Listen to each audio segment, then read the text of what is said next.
Pour moi, la ville, avant de la dessiner ou de la peindre, c'est la parcourir, déambuler, observer, regarder.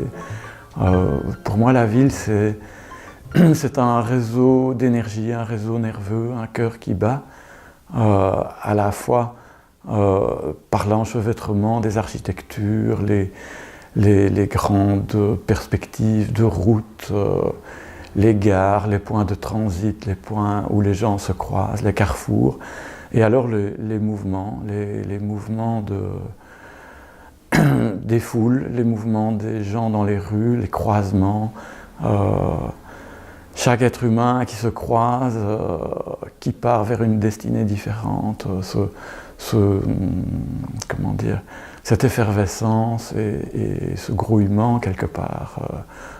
qui en fait pour moi de la ville un être organique en soi. Mais pour moi les personnages,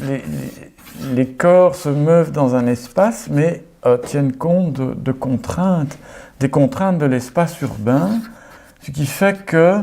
on se trouve parfois devant des concentrations de foule qui justement sont dues à certaines compressions de l'espace, et ce flux se concentre dans certaines zones et on se rapproche de plus en plus des corps qui deviennent eux-mêmes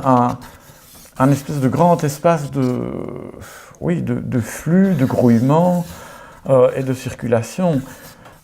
Le travail en 3 dimensions, donc je le fais uniquement avec des matériaux de récupération aussi, qui sont des matériaux urbains, des papiers d'emballage,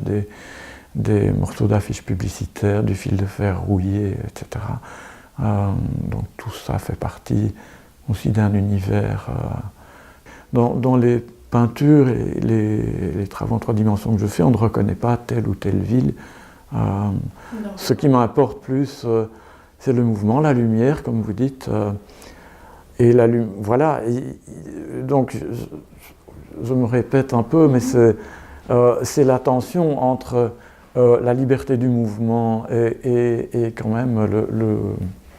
l'idée de la ville, l'idée du mouvement de personnages en marche, et également la tension entre le vide et le plein, le mouvement, les zones de calme, les zones de lumière, l'irradiation de la lumière, qui crée aussi des perspectives, parce que dans des paysages urbains vides de personnages, il y a un mouvement du fait de l'aspiration, de la perspective et de la lumière.